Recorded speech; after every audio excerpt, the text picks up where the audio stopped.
আল্লামা সাঈদীকে যখন কোর্টের আদালতে তোলা হলো, এবার বিপক্ষের উকিল যখন জেরা করতেছিলেন আল্লামা সাঈদীকে, আল্লামা সাঈদীর বুকের পরে কোরআন শরীফ আর একটা হাতে একটা পানির বোতল। বিপক্ষের উকিল বলতেছে, হুজুর এই কি বলে আপনার কেসের ফাইলে লেখা আছে 60 বছরের বুড়ির থেকে শুরু করে 12 বছরের মেয়েদের আপনি ধর্ষণ করেছেন। এবার আমি আপনার সরকার পক্ষের উকিল, আমি আপনার কাছে একটু জিজ্ঞেস করতে চাই, আপনি একজন হুজুর মানুষ, যখন আপনি জেনা করেছিলেন তখন আপনার বয়স ছিল 25-22 বছর। হুজুর 60 বছরের বুড়ি বিয়ে, 60 বছরের বুড়িকে ধর্ষণ করতে আপনার কেমন লেগেছিল? আল্লামা সাঈদীর চোখ বেয়ে বেয়ে পানি পড়তে স্যার বলতেছে, আল্লাহ তুমি ছাড়া এ কথা শোনার মতন আর কেউ নাই। ওই একই উকিলি বলতেছে, হুজুর হিন্দুরা বিয়ে করে বাড়ি যাচ্ছিল, বর যাচ্ছিল পালকিতে, বউ যাচ্ছিল পালকিতে, আপনি আপনার জঙ্গি সংগঠন বাংলাদেশ জামাত শিবিরের লোকেরা ওই বউটারে আপনি পালকির থেকে তুলে নিলেন, আলাদা একটা ঘরে যে ওই বউটার সিঁদুরটা মুছে ফেললেন, আপনি তাকে রাতভর ধর্ষণ করেছিলেন, সেই দিন আপনার অনুভূতিটা কেমন ছিল? আল্লামা সাঈদী কান্দে বলি, আমার পক্ষে কোনো উকিল নাই, দাঁড়ানোর মতন কেউ নাই, সব তো তুমি শুনতেছ। ওই উকিল, ওই হাসিনার উকিল এবার জিজ্ঞেস করছে, হুজুর 12 বছরের ছোট্ট একটা মেয়ে স্কুলে যাচ্ছিল, এখানে কি বলে আপনার কেসের ফাইলে লেখা আছে, আরজিতে লেখা আছে 12 বছরের একটা ছোট্ট মেয়ে স্কুলে যাচ্ছিল, আপনি তাকে তুলে নিয়ে রাতভর ধর্ষণ করলেন, ওই মেয়েটা যখন কান্নাকাটি করতেছিল তখন আপনার অনুভূতি কেমন ছিল? আল্লামা সাঈদী সকলের কথাগুলো শুনে নীরব হয়ে কোরআন শরীফটা বুকের পরে করে নিয়ে বলতেছে, আল্লাহ তুমি ছাড়া এই প্রশ্নের উত্তর আর কেউ দিতে পারবে না। প্রধান বিচারপতি যখন রায় লিখবে, আল্লাহর ওলি বললেন, ও বিচারপতি রায়টা লেখার আগে একটা জিনিস ভাবুন, আপনার বিচারের উপরে কিন্তু আর একজন বিচারক আছে, আপনার রায়ের পরে আর একজন রায় দেবার লোক আছে, যদি আপনার রায়টা ভুল হয় কিয়ামতের দিন আদালতে আখারাতে মালিকের কাছে আপনারও দাঁড়ানো লাগবে, আমারও দাঁড়ানো লাগবে। অন্যায়ভাবে যদি আপনার একটা কলমের খোঁচায় আমার ক্ষতি হয়, বিচারটা আল্লাহর কাছে দিয়ে দিলাম। কয়েকজন বিচারপতি একটু মুখ মলিন করলেন আর বললেন, হুজুর আমাদের হাত বান্ধা, পা বান্ধা, কিচ্ছু করার নাই, আল্লাহর রাস্তা আমাদেরকে অভিশাপ দেবেন না। একজন বিচারপতি ওখানে ছিলেন, তিনি হলেন কালামানিক, বিচারপতি শামসুদ্দিন মানিক ওরফে কালামানিক। উনি পাশে বসে বললেন, আপনার আল্লাহ যে রায় দেবে, এখন তো আপনার ফাঁসি হোক। আল্লামা সাঈদী ওর দিক তাকাই বলেছিলেন, ও আল্লাহর বান্দা, ও আল্লাহর বান্দা, তোমাকেও কিন্তু আল্লাহ দেখে রেখেছে। এবার দেখুন তো, প্রধান বিচারপতি এসকে সিনহা পালিয়ে গেল, অন্যান্য বিচারপতি আব্দুর রহমান কোনো রায় দেয়নি, তিনি এখনো দেশে আছেন, অন্যান্য বিচারপতির অবসরে গেল, আর কালামানিক দেশ স্বাধীনের পরে পালাই যাচ্ছিল। কি মনে নেই? মনে নেই? কালামানিক পালাই যাচ্ছিল, সিলেটের সীমান্ত এলাকায় ধরা পড়ল, মানুষ তারে সাপের মতন পিটালো, এক পর্যায়ে কালার পাতার পরে তারা শুয়ে থাকলো, জনগণ ধরলো, ধরার পর এমন মাইর মেরেছে, বিসি একটা আউট। জাতি হাসো, বিসি একটা কি?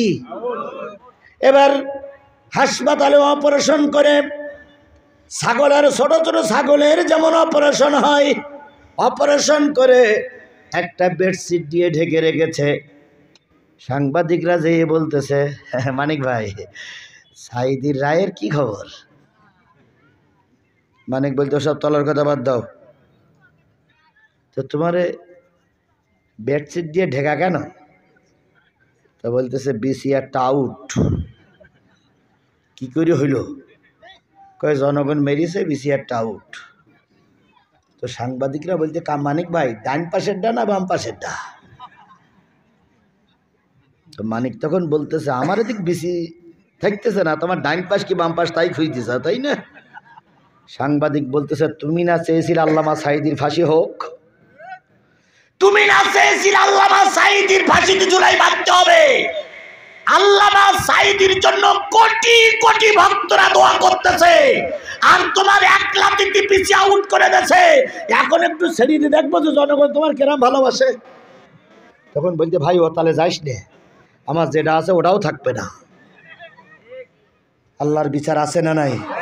জোরে বলেন আছে না নাই? এই মুসলমান কথা বলেন, আল্লাহর বিচার আছে না নাই? সেই আল্লাহ আজও আছে তো? জোরে বলেন আছে তো? সাদা কাগজে লিখে রাখো, আজ হোক কাল হোক আল্লামা সাঈদীর রক্তের প্রতিশোধ আমরা নেবই।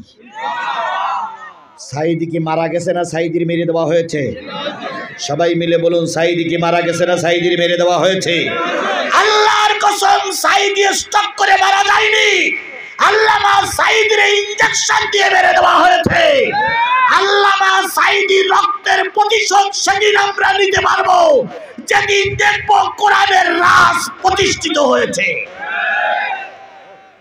আমরা খুনির বদলা খুনি নেব না, আমরা হত্যার বনাবে লাশ নেব না, আমরা ব্যালটের মাধ্যমে বোঝাবো আমরা সাঈদীর সৈনিক। কথা বলেন ঠিক না বেঠিক? আগামী নির্বাচনে কোরআনের পক্ষে রায় দিয়ে আমরা বলবো আমরা কোরআনের সৈনিক। কথা বলেন ঠিক না বেঠিক? যদি কোনো মুসলমানের বাচ্চা কোরআনের পক্ষে রায় না দেয়, বুঝতে হবে না সাঈদীর দুশমন, ওটা কোরআনের দুশমন। আমার ভাইরা, আমি যে জিনিসটা বলতেছিলাম, বুড়ি কোথায় যাবে? এই মনে আছে তো, বুড়ি কোথায় যাবে?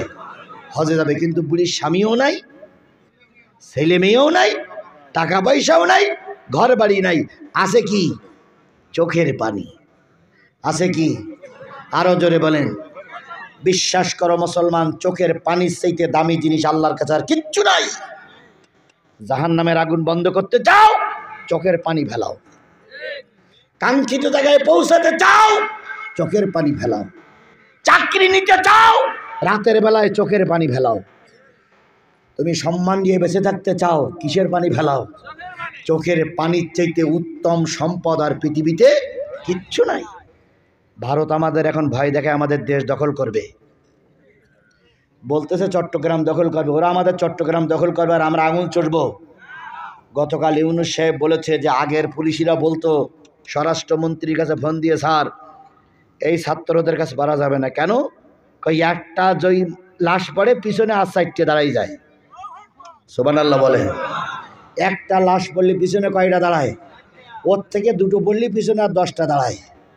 আর কালকে ইউনূস সাহেব বলেছে আগে একটা লাশ পড়লে 4টে দাঁড়াতো। আর ভারত শুনে রাখো, এখন যদি তুমি আমার দেশে আগ্রাসন চালাও, আমার দেশের একজন মারা গেলে এখন 40 জন তোমার বিরুদ্ধে দাঁড়িয়ে যাবে। টিকতে পারবা না ভারত, একদিন তুমিও খানখান হবাই হবাই হবা। আল্লামা সাঈদীর সব ভবিষ্যৎবাণী সত্য হয়েছে না হয়নি? বাবরি মসজিদ ভাঙার পর আল্লামা সাঈদী ঢাকার এক মঞ্চে কথা বলেছিলেন, ভারত তুমি শুনে রাখো, তুমি বাবরি মসজিদকে ভেঙে খান খান করুনি, তুমি তোমার কপালকে পোড়াইয়ে খান খান করেছো। বাবরি মসজিদের ইটগুলো যেমন খান খান হয়ে পড়ে গেছে, তুমি ভারত একদিন টুকরা টুকরা হয়ে পৃথিবীর ইতিহাসে তোমার নাম নিশানা পর্যন্ত থাকবে না। আল্লামা সাঈদীর সেই ভবিষ্যৎবাণীটার জন্য আমরা অপেক্ষা করতেছি। আল্লামা সাঈদীর সব ভবিষ্যৎবাণীগুলো কাজে লেগেছে না? শেখ হাসিনার সম্পর্কে বলেছিলেন অত্যাচার বন্ধ করুন, নির্যাতন বন্ধ করুন, নতুবা এমন একটা সময় আসবে পালানোর জন্য ইঁদুরের গর্ত খুঁজে পাবা না। কাজে লেগেছে না লাগেনি? কাজে লেগেছে না লাগেনি? কাজে লেগেছে না লাগেনি? উত্তর গগনে কালো মেঘ দেখতে পাচ্ছি, ঝড়ের পূর্বাভাস লক্ষ্য করছি।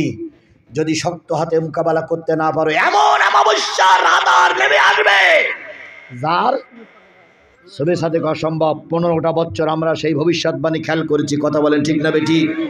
উনি বলেছেন আমাদের মৌলবাদ বলে গালিগালাজ করো না, আমরা 12.5 কোটি আছি গাছের মূলের জায়গায় গোড়ায়, আর তোমরা কিছু আগাবাদী আছো গাছের মাথায়। বেশি লাফালাফি করবা না, গাছের গোড়া ধরে নাড়া দিব। মামুর বাড়ি দিল্লি যাইয়ে বলবা কিয়ামতের আগে আর আসতে পারবে না। কাজে লেগেছে না লাগেনি? লেগেছে না লাগেনি? এখন সব ওই আগাবাদীরা ভারতে গিয়ে কলকাঠি নাড়াচ্ছে। আল্লামা সাঈদীর সব ভবিষ্যৎবাণীগুলো যদি কাজে লেগে থাকে, তাহলে এখন ভারত তোমাকে আমরা বলে দিতে চাই, আমার দেশ খুব বেশি বড় না, পারমাণবিক বোমা আমাদের নাই, অ্যাটম বোমা আমাদের নাই, মারণাস্ত্র আমাদের নাই, কিন্তু আমাদের দুটো জিনিস আছে। এক আছে প্রতিটা গ্রামগঞ্জে বাঁশের ঝাড়, আমরা ওর থেকে বাঁশ কেটে কেটে 3.5 হাতের কি বানাবো? লাঠি বানাবো। আর আমার বুক ভরা আছে ঈমান। কথা বলেন কি আছে? ঈমান। আমার বুক ভরা আছে কি? তুমি ভারত, তোমার সৈন্য, তোমার লোকজন মারা গেলে যাবে জাহান্নামে, আর আমার দেশের একজন সুলতান যদি মারা যায় সে যাবে আল্লাহর জান্নাতে, আল্লাহর জান্নাতে, আল্লাহর জান্নাতে। সুতরাং আমরা শেষ রক্তবিন্দু দিয়ে ভারতের সঙ্গে মোকাবেলা করব, তবু জীবনে বেঁচে থাকা অবস্থায় ভারতকে 1 ইঞ্চি জায়গা ছেড়ে দেব না। আপনারা কি সবাই একমত? গ্রামে গঞ্জে বসবাস করেন বলে দায়িত্ব ছেড়ে দিবেন না। যদি কখনো নেতাদের দ্বারা ডাক আসে, আমরা ইনশাল্লাহ গোল চত্বরে দিয়ে গোটা উত্তরবঙ্গের সব গাড়ি বন্ধ করে দেব। আমরা বাংলাদেশকে বুঝাবো, না খেয়ে থাকতে রাজি, একটা কাপড়ে মাসের পর মাস চালাতে রাজি, তবু ভারত তোমাদের মতন কাপড়ের কাছে আমরা মাথা নত করতে রাজি না, মাথা নত করতে রাজি না, মাথা নত করতে রাজি না। ইউনূস সাহেবকে বলি, আপনি একা নয়, আপনার পিছনে আমরা 18 কোটি বাঙালি আছি। কথা বলেন ঠিক না বেঠিক? আপনি কাজ চালিয়ে যান, আপনার পিছনে আমরা সহযোগিতা করব ইনশাআল্লাহ। যুবকেরা চেষ্টা করলে সমাজ পরিবর্তন করতে পারে, যুবকেরা শুয়ে থাকলে সমাজ সর্বনাশ হয়ে যাবে। বাংলাদেশ জামাত ইসলাম অনেক চেষ্টা করেছিল পেতনির বাচ্চারে তাড়াতে, পারানি। বিএনপির লিডাররা এখন বসে আছেন, আপনারাও কম চেষ্টা করেননি, কিন্তু শেখ হাসিনা দেশ ছেড়ে চলে যায়নি। যুবকেরা রাস্তায় নামলো, লাশের পর লাশ পড়লো, শেষ পর্যন্ত পেতনি পালাই চলে গেল। যুবকরাই পেরেছে, বুড়োরা পারিনি।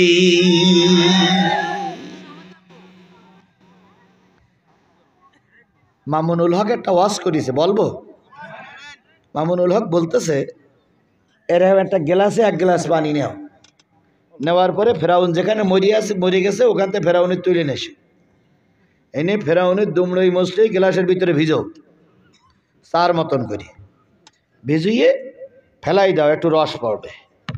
নমরুদ্দিন নেশ, এনে দুমড়ই মসলেই গ্লাসের ভিতরে ঢুকো, পরে ফেলাই দাও, একটু রস পড়বে। আবু জেহেলের তুলে নেশ, আবু জেহেল ওর ভিতরে ঢুকেই রস ফেলাও। আর আব্দুল্লাহ বিন উবাই বিন সুলুল ওর ভিতরে ফেলাও। 4 জনের রস হওয়ার পরে 1 গ্লাস ফুল হবে। ওই 1 গ্লাস পানি বাংলাদেশের কোনো মেয়ে লোকের খাওয়াইতে হবে। খাওয়ানোর পর ওই মেয়ে লোকের পেট থেকে যদি কোনো বাচ্চা হয়, সেই বাচ্চা হইল শেখ হাসিনা।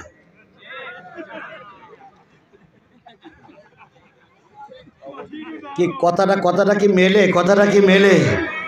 এটা কিন্তু আমার ওয়াজ না ভাই, আমলিগি লোকেরা আমার গালাগাল দিয়েন না। এটা হচ্ছে শাইখুল হাদিস আল্লামা মামুনুল হকের ওয়াজ। উনি বলতেছে এইরকম 4 নেতার গুলিয়ে পানি খাওয়ালি যদি কোনো মা বাচ্চা হয়, তাহলে সেই বাচ্চাটা হবে কি? আমারও এই কথা বিশ্বাস হয়। আপনাদের কি হয়? আমার বিশ্বাস হওয়ার কথা। কারণ ফেরাউন অত্যাচার করেছিল, কিন্তু এত অত্যাচার ফেরাউন করেনি। নমরুদ খোদা বলে দাবি করেছিল, কিন্তু এর মতন এত বড় হয়নি। কথা বলেন ঠিক না বেঠিক? আবু জেহেল খারাপ ছিল, কিন্তু এত খারাপ ছিল না।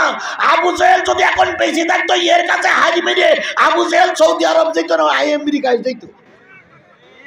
এত জঘন্যর বাচ্চা, জঘন্য ছিল। কথা বলেন ঠিক না বেঠিক? এবার যুবকরা চেষ্টা করেছে বলে দেশ স্বাধীন হয়েছে। কথা বলেন ঠিক না বেঠিক? আজকের যুবকেরা চেষ্টা করেছে, তাই মাহফিল সফল হয়েছে। যুবকদের এই মাহফিল কিয়ামত পর্যন্ত চালু থাক, এটা কি আপনারা চান? কারা কারা চান একটু হাত তুলে দেখান তো। মাশাআল্লাহ, এদের এলাকার মানুষের নিয়তগুলো ভালো। হাত নামান, হাত নামান। ভুল বুঝেন না। কিছু কিছু লোক মনে করতেছে হুজুর মনে হয় কালেকশন করবে। না রে ভাই, যুবকেরা বলেছে হুজুর 1 টাকাও কালেকশন হবে না। তাহলে যুবকরা কালেকশন করতে নিষেধ করলো, আমি কালেকশন করব কেন? কোনো দরকার আছে? যুবকরা যদি কালেকশন ছাড়াই মাহফিল দিতে পারে তাহলে যুবকদের স্যালুট দেওয়া লাগবে না ভাই? যুবকদের স্যালুট দেওয়া লাগবে না? আমিও যুবকদের স্যালুট দেই। ও বন্ধু, এবার আসুন, বলুন তো আমাদের পিতার নাম কি? সবাই মিলে বলুন। বাংলাদেশে যতগুলো রাজনৈতিক দল আছে সব দলের নেতাদের কাছে জাতির পিতার নাম কি? শুধুমাত্র একমাত্র কেবলমাত্র একটা দলের কাছে জাতির পিতা বঙ্গবন্ধু। কথা বলেন। কিন্তু আল্লাহ বললে আমাদের পিতার নাম কি? ইব্রাহিম। হুয়া সাম্মাকুমুল মুসলিমিন, ও আমার জাতি, তোমার নাম রেখেছেন তিনি কি? পিতার কথায় তোমরা শুনলে না, বুঝে নিও তোমরা পিতার সঙ্গে জান্নাতে যেতে পারবে না। মিন ক্বাবলু ওয়া ফি হাযা লিয়াকুনা আর-রাসূলু শাহীদান আলাইকুম ওয়া তাকুনু শুহাদা আলান নাস। এই জন্য তোমাদের নাম রাখলেন মুসলমান। তোমরা অতীতে কিতাবে তোমার নাম মুসলমান ছিল, এখনো তোমাদের কিতাবে নাম মুসলমান আছে। আগের নবীরা সাক্ষী দেবে তোমরা মুসলমান, আমি নবী সাক্ষী দেব মুসলমান। কিয়ামত পর্যন্ত যত মানুষ আসবে তত লোক সাক্ষী দেবে ইব্রাহিমের অনুসারীরা সব কি? ইব্রাহিমের অনুসারীরা সব কি? আমরা সেই পিতার মিল্লাতের পরে টিকে থাকব, জাতির পিতার পরে আমরা টিকে থাকব না। তাহলে জাতির পিতা ইব্রাহিম। কথা বলেন, জাতির পিতা ইব্রাহিম। শেখ মুজিব ঘোড়ার ডিম, জাতির পিতা ইব্রাহিম। আরো জোরে বলেন, জাতির পিতা ইব্রাহিম। এই যে সলং গাছ, 5 মাথা 6 মাথার সামনে মুজিবুর রহমান গোবে তেল মাখায় যমুনা সেতুর মুখী বড় মুজিবার এখন আছে? জোরে বলেন, এখন আছে? ঢাকায় যেখানে যেখানে মুজিবার ছিল সেখানে সেখানে সব মুজিবারের ছবি মুছে দিয়ে বলেছে জাতির পিতা ইব্রাহিম, শেখ মুজিব। তাহলে আজকের থেকে টার্গেট হবে যে ছবির গলায় দড়ি বেঁধে আমরা নামাইছি, ওই মূর্তি আর বাংলাদেশে তুলতে দেওয়া হবে না। আর মূর্তি বানানোর সংস্কারে যারা বিশ্বাসী তারা শুনে রাখো, বাংলার জমিনে তাদেরকেও মসনদে বসতে দেওয়া হবে না। মসনদে বসবে যারা মূর্তির বিপক্ষে, তারাই। আল্লাহ কোরআন ওয়ালাদের কবুল করুক। এবার সর্বশেষ শিক্ষা হলো ফাকিমুস সালাহ। নারীরাও শোনেন, পুরুষেরাও শোনেন, মঞ্চে যারা আছেন তারাও শোনেন, নিচে যারা বসে আছেন তারাও শোনেন। এতক্ষণ 2 ঘন্টা আলোচনা করলো জিহাদি সাতক্ষীরার। তোমাদের কাছে দাওয়াত হচ্ছে, যতদিন বেশি আসো 5 ওয়াক্ত নামাজ পড়বা। কার কথা? ওয়াতুজ যাকা, পয়সা বেশি হলে যাকাত দাও। ওয়াতাসিমু বিল্লাহ, এই কথাটা সবাই শোনেন, কওমি জগতের লোক শোনেন, সবাই শোনেন। আল্লাহ বললেন দিন কায়েমের জন্য কোরআন নামক রশিকে সবাই আঁকড়ে ধরো। কোরআন নামক দড়িকে সবাই কি করো? আঁকড়ে ধরো। তাহলে ওই দড়ি যখন জান্নাতে যাবে, তুমি ওকে সেই দড়ি টেনে টেনে কোথায় নিয়ে যাবে? জান্নাতে নিয়ে যাবে। হুয়া মাওলাকু, তিনি তোমাদের মাওলা, তিনি তোমাদের বড় পবিত্র মাওলা। তার সাহায্য ছাড়া আর কারো সাহায্য নাই। আল্লাহ আমাদের সেই কোরআনের পরে, সেই মিল্লাতের পরে টিকে থাকার তৌফিক দান করুন। মানুষ যদি একটু ক্ষমতার মসনদে যায়, একটু যদি চেয়ারে বসে, বসেই অহংকারের বশবর্তী হয়ে বলে ভাতে মারবো, পানিতে মারবো, কি তাই বলে না? তাই বলে না? তাই বলে না? ভাতে মারবো, পানিতে মারবো, চুবুইয়ে চুবুইয়ে মারবো। অথচ উনিও জানে না যে কপালে ভাত আছে না নাই। কি অহংকার করে বলতো, আমরা পালাই না, আমরা পালানো জাত নই। শেখ হাসিনা পালায় না। ফখরুল সাহেব, আপনার বাসায় একটু জায়গা দিবেন?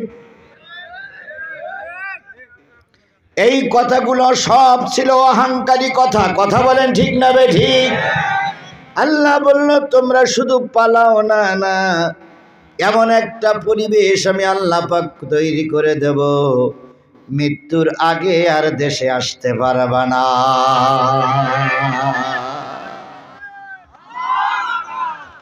কথা কি ঠিক? তাহলে অহংকারী আল্লাহ সহ্য করতে, কি সুন্দর বিরিয়ানি ভাত রান্না করলো, আরে আরামের খাওয়া, দুপুরবেলা ছোট বোনটারেও ডেকে নিল। ছোট বোনটারে ডেকে দুই বোনই আর কিছু কিছু নেতাদের ডেকে খাবে। আল্লাহ বলল আজকে দুপুরের ভাত তোর কপালে নাই। সেনাবাহিনীর প্রধান যখন বলতেছে ম্যাডাম তাড়াতাড়ি, কয় আমার বিরিয়ানি। ওকারুজ্জামান কয় বিরিয়ানি পরে, আগে প্লেনে ওঠেন, আধা ঘন্টা টাইম পেলে আপনাকে ওরা আলু ভর্তা করে ফেলবে। খেলাকার আবার বলে আমরা ভাতে মারবো, পানিতে মারবো, আবার বলে চুবাইয়ে চুবাইয়ে মারবো, আবার অহংকারী করে বলতো বেশি আবল তাবল করলে কারেন্টের লাইন কেটে দেব। হায় রে আল্লাহ, কি খেলা খেললো আল্লাহ। এখন কোথায় আছে আপন ছেলেও জানে না। তাহলে সমস্ত ব্যাপারে শুকরিয়া আদায় করতে হবে কার? জাতীয় সংসদে গেছে যেভাবেই যাক, চুরি করি হোক, ডাকাত করি হোক, রাতে দিনের ভোট রাতে করি হোক, যেভাবেই হোক গেছে গেছে, আমরা মেনে নিলাম যাও। তো অন্তত সেখানে যে একটু বলতে হইতো আলহামদুলিল্লাহ। কিন্তু দাঁড়িয়ে কি বলে জানেন? মাননীয় স্পিকার, আপনাকে ধন্যবাদ, আপনি আমাকে ফলদ দিছেন।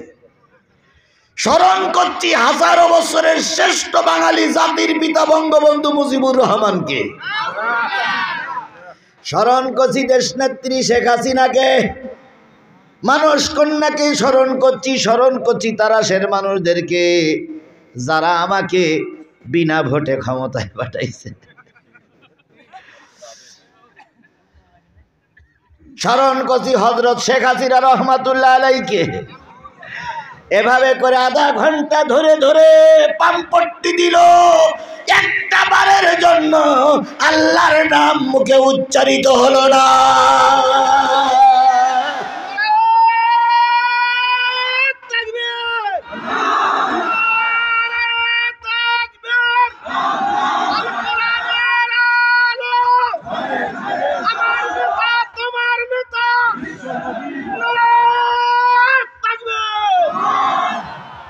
আল্লাহ কয় বান্দা ক্ষমতা দিলাম একটু আলহামদুলিল্লাহ বললি না, এখন যারা তোর গলায় পরাছে ফুলের মালা, দেরি কর, ওরাই তোর গলায় পরাবে জুতোর মালা। তাই হয়েছে না? তাই হয়েছে না? ক্ষমতার অহংকারে কি পাকপাকুম করতো রে বাবা।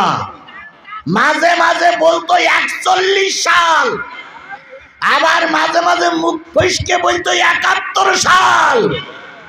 এখন কোথায়? কোথায় আওয়ামী লীগ? কোথায় কাদের কাকা? কোথায় গেল ওই জালিমের গরম গরম কথা? কোথায় আওয়ামী লীগ? কোথায় কাদের কাকা?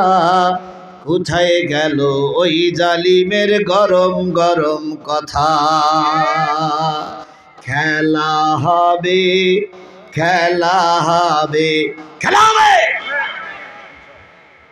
কি মনে নেই? মনে নেই? মনে নেই? খেলা হবে, খেলা হবে, খেলা হবে বলে কাকা গেল পালাইয়া, শেখ হাসিনা পালাইছে দেশটা ছাড়িয়া।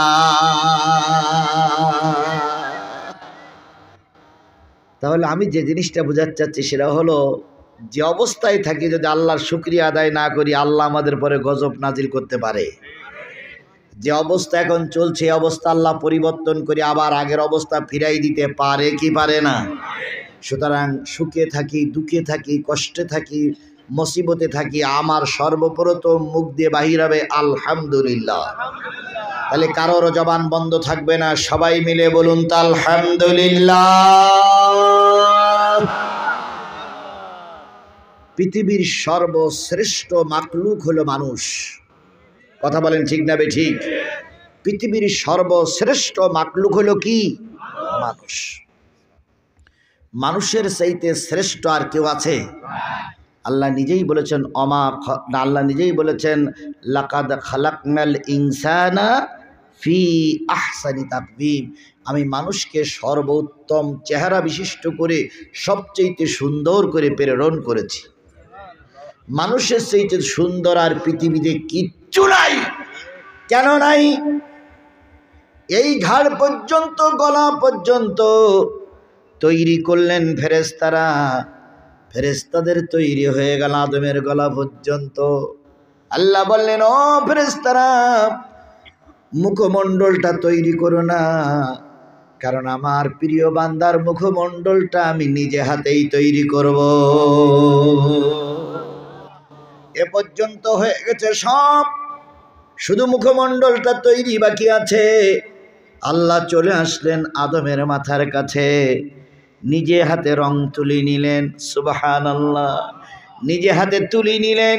তুলি নিয়ে কোথায় নাক দেওয়া লাগবে, কোথায় চোখ দেওয়া লাগবে, কোথায় কান দেওয়া লাগবে, কোথায় গাল দেওয়া লাগবে, গালের ভিতরে জিহ্বাটা কোথায় দেওয়া লাগবে, কতটুকু দাঁত দেওয়া লাগবে, এরপরে গালের ভিতরে জিহ্বা দেওয়া লাগবে, এগুলো সব আমার মালিক আমার আল্লাহ নিজে হাতে তৈরি করেছে। এই জন্য দেখুন না, পৃথিবীতে এক মহিষের মতন হাজারো মহিষ দেখা যায়, এক গরুর মতন হাজারো গরু দেখা যায়, একটা গাড়ির মতন হাজারো গাড়ি দেখা যায়, একটা বিমানের মতন হাজারো বিমান দেখা যায়, একটা মাইক্রোফোনের মতন হাজারো মাইক্রোফোন দেখা যায়, একটা মোবাইলের মতন হাজারো মোবাইল দেখা যায়, কিন্তু একটা মানুষের মতন আর একটা মানুষ দেখা যায় না। বলুন তো, এই এখানে যতগুলো মানুষ আছে সবাই চেহারা কি একরকম? এক একজনের চেহারার সঙ্গে আর একজনের কোনো মিল নাই। কারণ আল্লাহর কুদরতি জিনিসের ভিতরে কোনো প্রকার ভুল থাকে। বাদশাহ হারুন আর রশিদ নাম শুনেছেন আপনারা? উনি ছিলেন ইরাকের বাদশাহ। তো উনি ওনার স্ত্রীকে খুব ভালোবাসতেন। ওনার স্ত্রীর নাম ছিল কি? জোবাইদা। তো উনি একদিন পূর্ণিমার চাঁদে ওনার বাগিচায় বসে আছেন, ভরা পূর্ণিমার চাঁদ। তা পূর্ণিমার চাঁদের দিকে তাকিয়ে বাদশাহ বলতেছে, জোবাইদা আকাশের দিকে তাকাও তো। তো তাকানোর পরে বলতেছে, বলো তো তুমি সুন্দর না ওই চাঁদ সুন্দর? জোবাইদা চুপ করে গেলেন। জোবাইদা চিন্তা করলেন, যদি বলি চাঁদের সেইটা আমি সুন্দর, তাহলে কথাটা অহংকার হবে। কি নিজেকে নিজে বড় বলাটা কি অহংকারী? আর যদি চাঁদকে সুন্দর বলি, হয়তো আমার স্বামীর মনে ব্যথা লাগবে। উনি বললেন, স্বামী আমাকে 15টা দিন একটু সময় দেন, আপনার প্রশ্নের উত্তর ইনশাল্লাহ আমি দিয়ে দেব। কয়দিন টাইম নিলেন? জ্ঞানী ব্যক্তিদের কথাগুলো এমনটি হয়।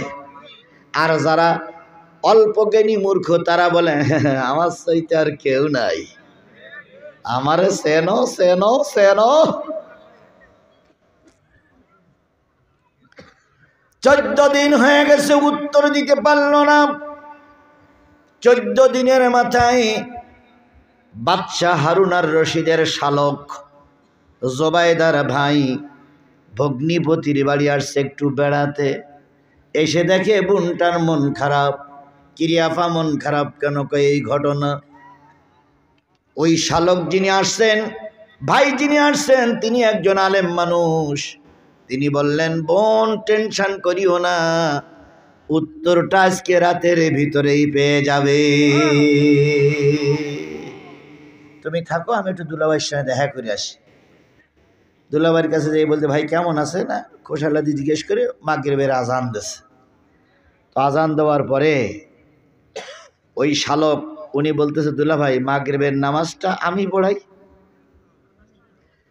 তো বাদশাহ হারুন আর রশিদ বলতেছে, খুব স্বাদ হয়েছে। তো বলছে, না দুলাভাই আসলে নামাজটা পড়াই। তো বলতে, যাও পড়াও। শালক ওই জুবাইদার বড় ভাই নামাজে দাঁড়িয়ে আছে। প্রথম রাকাতের সূরা ফাতিহা শেষ হয়ে গেল। আলহামদুলিল্লাহি রাব্বিল আলামিন আর রহমানির রহিম মালিক ইয়াউমিদ্দিন ইয়্যাকা না'বুদু এভাবে করে গায়রিল মাগদুবি আলাইহিম ওয়ালাদ-দাল্লিন শেষ করলেন। এরপরে শুরু করেছে ওয়াত-তিন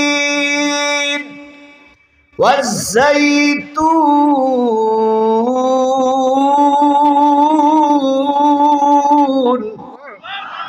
وطور سينين وهذا البلد الأمين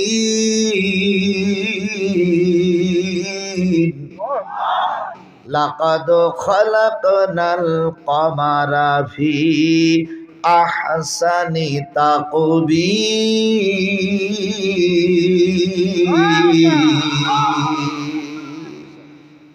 ভুল হয়েছে? ভুল হয়েছে কোথায়? লাকাদ খালাকনাল, কিন্তু উনি পড়েছেন কি কমার। পিছন দিক থেকে লোকমা আসলো আল্লাহু আকবার।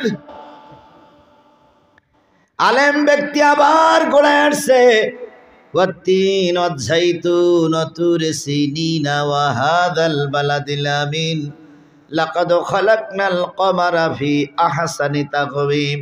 আবারও লোকমা পড়ল, আবারও গোড়ায় আসলেন, তিনবার পরে এবার বললেন লাকাদ খালাকনাল ইনসানা ফি আহসানি তাকওয়িম। নামাজ শেষ হয়ে গেল। বাদশাহ হারুন আর রশিদ দাঁড়িয়ে বলতেছেন, বিয়াদব, কোন মাদ্রাসায় পড়িয়েছো? বড় আলেম, নামাজ ইমামতি করবো, বারবার ভুল করো, লেখাপড়া জানো? তো শালক বলছে, দুলা ভাই কোথায় ভুল হয়ে গেল? আমি তো ভুল খুঁজে পাচ্ছি না।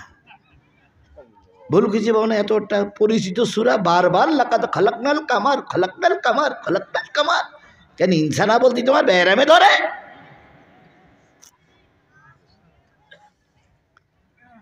শালক বলতেছে, দুলা ভাই আল্লাহ বললেন লাকাদ খালাকনাল ইনসান, আমি মানুষকে সর্বোত্তম করে সবচেয়ে শ্রেষ্ঠ করে তৈরি করেছি।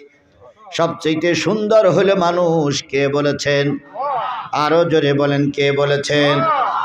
আপনি কেন আমার বোনকে জিজ্ঞেস করলেন চাঁদ সুন্দর না তুমি সুন্দর? আল্লাহ বলতেছে মানুষ সুন্দর, আর আপনি আমার বোনকে জিজ্ঞেস করেছেন তুমি সুন্দর না? তাহলে আপনি কি আল্লাহর কোরআনের বিপক্ষে? বাদশাহ হারুন আর রশিদ বলতেছে, হুজুর আমাকে ভুল বুঝবেন না হুজুর, আমাকে মাফ করে দিয়েন। আমি বুঝাতে চাচ্ছি মানুষের চাইতে সুন্দর আর পৃথিবীতে কেউ নাই। কথা বলেন ঠিক না বে ঠিক? আবার আল্লাহ বলেন উলাইকা কাল আনাম বাল হুম আদল, এই মানুষের ভিতরে চতুষ্পদ কিছু মানুষ আছে, চতুষ্পদ কিছু জন্তুর আছে, বরং ওই চতুষ্পদ জন্তুর চাইতে এই মানুষগুলো আরো খারাপ। আপনার কি চতুষ্পদ জন্তুর চাইতে খারাপ না প্রকৃত মানুষ হতে চান? তাহলে প্রকৃত মানুষ যারা হতে চায় তারা কিসের পক্ষে থাকে? আরো জোরে বলেন, কিসের পক্ষে থাকে? এই এলাকায়, এই গ্রামে আর মানুষ নাই, আল্লাহ ওদের কোরআনের মাহফিলে কবুল করেনি, প্রকৃত আল্লাহওয়ালাদেরকে কোরআনের মাহফিলে কবুল করেছে। তাহলে আল্লাহ যাদেরকে কোরআনের মাহফিলে কবুল করলেন আমাদেরকে, আমরা এখন কার শুকরিয়া আদায় করব? তাহলে কারোর জবান বন্ধ থাকবে না। আবারও বলছি আলহামদুলিল্লাহ। وقال الذين كفروا لا تسمعوا لهذا القرآن, কাফেররা বলে এই কোরআন যেন তোমরা শুনো না। কারা বলে? এ জাতীয় কাফের এখন বাংলাদেশে আগেও ছিল না, এখনো নাই। জোরে বলেন। এখন একটু কম, কিন্তু এখান থেকে 5 মাস আগে এমনও কাফেরের বাচ্চা ছিল আল্লাহর কোরআনের আলোচনা করতে দিত না। আজকে যারা খোলা ময়দানে মাহফিল শুনতেছেন, গত বছরের এই দিনে এরকম কায়দা শোনা গেছে? জোরে বলেন, শোনা গেছে? কর্তৃপক্ষর মাহফিলের অনুমতি আনতে গিয়ে সপ্তাহের পরে সপ্তাহ নেতার বাড়িতে হাঁটাচলা করা লেগেছে। তারপরে নেতা বক্তার বায়োডাটাটা নিয়ে অনুমতি দিয়েছে। অনুমতি দেওয়ার পর বক্তা যদি একটু মিস্টেক করে দুটো একটা কথাই এদিক সেদিক করে ফেলেছে, অনেক বক্তাকে পিটাইয়ে আহত করে বাড়ি পাঠিয়ে দেওয়া হয়েছে, অনেক বক্তাকে পিটাইয়ে হাসপাতালে পাঠানো হয়েছে, অনেক বক্তার মুখের থেকে মাইক কেড়ে নেওয়া হয়েছে। কথা কি ঠিক না বেঠিক? আল্লাহ বলতেছে কাফেরেরা বলে লা তাসমাউ লিহাযাল কোরআন, দেখুন না আগের সরকারের আমলে সব কিছু চলতো কিন্তু কোরআনের মাহফিল চলতো না। মেলা চলেছে, যাত্রা চলেছে, সিনেমা চলেছে, পুতুল নাচ চলেছে, পয়লা বৈশাখের নামে মাসব্যাপী যাত্রা চলেছে, কিন্তু আল্লাহর কোরআনের মাহফিল করতে দেওয়া হয়নি। এগুলো সব কাদের কাজ? অলগাউ ফিহি লাআল্লাকুম তাগলিবুন। আর যারা শুনতে আসে তাদের কাজ হচ্ছে কোরআনের মাহফিল যেন মানুষ শুনতে না পায়, এজন্য হট্টগোল সৃষ্টি করা। তাহলে হট্টগোল সৃষ্টি করাটাও কাদের কাজ? কাফেরের কাজ। কাফেরের চেনার আলামত হচ্ছে তাদের চেহারাগুলো সব কি হয়? মলিন হয়, দেখবেন সবাই খুশি, ও মুখ টুক কালো করে এগুলো হলো কাফেরের বাচ্চা। কথা বলেন ঠিক না বে ঠিক? কোরআন শোনার সময় ডাইনে বামে সামনে তাকাবেন, যদি মুখ মলিন দেখেন তাহলে বুঝতে হবে ওটাই আওয়ামী লীগের লোক, ওটাই যুবলীগ, ওটাই ছাত্রলীগ।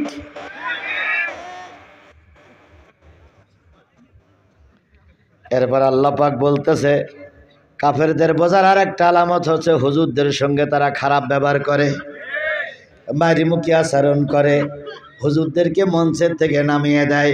এই জাতীয় কাফেরের কাজকে আমরা কেউ করতে রাজি আছি? জোরে বলেন রাজি আছি। এর আগে যারা ওই বিপদের সময় ছিলেন, বিপদের সময় আমার আলোচনা যারা শুনেছেন, গাড়ি রেখে চলে যেতে হয়েছে। না ভয়ে না, ওরা গাড়ি আটকাইতেছে, দেবে না।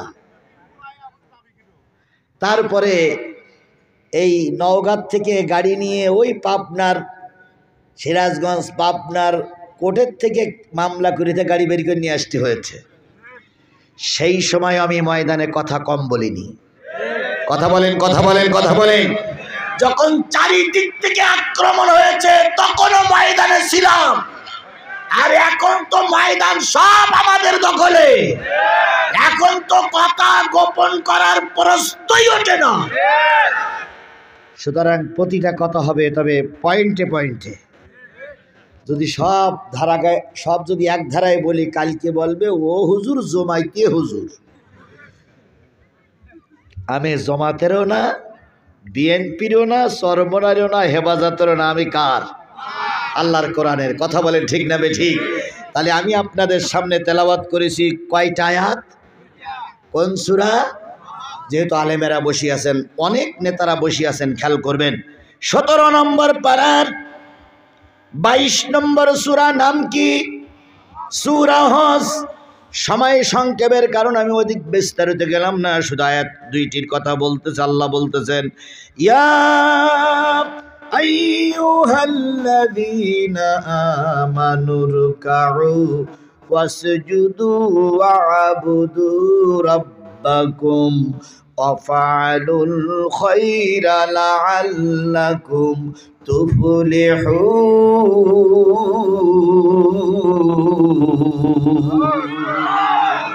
ওহে ঈমানদারেরা, আওয়ামী লীগ হও, বিএনপি হও, জাতীয় পার্টি হও, জামাত ইসলাম হও, চরমনাই হেফাজত হও, তাবলীগ হও, পাবলিক হও, যদি সামান্য পরিমাণ ঈমান তোমার ভিতরে থাকে, আমি আল্লাহ আদেশ করতেছি রুকুটা হবে, মাথাটা নিচু হবে শুধুমাত্র একমাত্র আল্লাহর জন্য। আমার এই কপাল, আমার এই মাথা নত হবে কার কাছে? জোরে বলেন কার কাছে? যদি সারা জীবন না খেয়েও থাকতে হয় তবুও মাথা নত কোন রাজনৈতিক নেতার কাছে হবে না। মাথা নত হবে কার কাছে? আপনারা আমরা মাথা নত করব কার কাছে? কিন্তু এমনও সময় চলে গেছে আমাদের প্রধানমন্ত্রীকে অনেকেই সেজদা করেছে, সাবেক প্রধানমন্ত্রী শেখ হাসিনাকে অনেকে সেজদা করেছে। এ ঘটনা আমি বলতে পারি।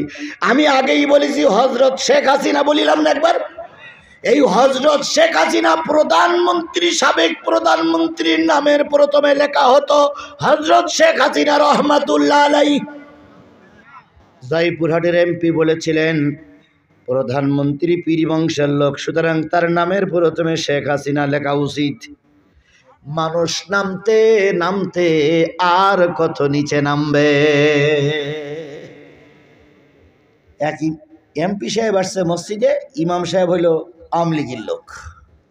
এখন এমপি সাহেবের কাছ থেকে কিছু হাতাই নিতে হবে, তাই ওয়াজ করতে যেই বলতেছে, মাননীয় এমপি সাহেব, শেখ হাসিনা এমন একজন ভালো লোক যে ওনার নামটা কোরআন শরীফে আল্লাহ লিখে দিছে। তো এমপি সাহেব চিন্তা করতেছে, আল্লাহ, এ কথা তো আমি কোনোদিন শুনিনি, যে শেখ হাসিনার নাম কোন জায়গায় আছে, কোরআন শরীফে আছে, মানে ওর কাছ থেকে নিয়ে একটু কাজ করতে হবে। তাই পাম্পট্টি দিতে দিতে শেখ হাসিনারে কোরআনের ভিতর ঢুকুই ফেলে। তো এমপি সাহেব বলতে, হুজুর একটু সেই আয়াতটা একটু পড়েন তো। তা বলতেছে, শুনেননি কোনোদিন, কয় না। হুজুর বলতেছে, শোনেন, রব্বানা আতিনা ফিদ দুনিয়া হাসিনা। মানুষ কত নিচে নামতে পারে। একজন মসজিদের ইমাম হয়ে হাসানাতের জায়গায় কি বলতেছে, হাসিনা। অফিল আখিরাতে হাসিনা ওয়াকিনা আযাবান নার। এমপি সাহেব বলতেছে, হুজুর কত ইমামের পিছনে নামাজ পড়লাম, এত সুন্দর কথা তো কেউ আমারে শোনায়নি। মসজিদ করতে যা টাকা লাগে আমি দিয়ে দেব। তাহলে চিন্তা করেন মানুষ কত নিচে নেমেছে শুধু দৈনিক জীবনের সত্য উদ্ধারের জন্য। কথা বলেন ঠিক না বেঠিক? আমাদের দেশের একদল হুজুররা বলেছিলেন শেখ হাসিনাকে, আপনি কওমি জননী। বলেনি। সেই কওমি জননীর হাতে হেফাজতের আলেমরাই গুলি খেয়ে মরল। কওমি জননী যারা বানাইছিলেন তিনি এই পিলখানায় 57 জন সহ 84 জন মানুষকে নিজের হাতে গুলি করে মেরেছে। আল্লামা সাঈদীর রায়ের পরে 300 মানুষকে এই শেখ হাসিনা নামক ফেরাউনের বাচ্চাই গুলি করে মেরেছে। সুতরাং আমার মাথাটা নত হবে কার কাছে? রুকু করব কার কাছে? রুকু মানে হলো কি? বেঁকে যাওয়া, একটু মাথা নত করা, পুরাপুরি মাথা নত করা নয়।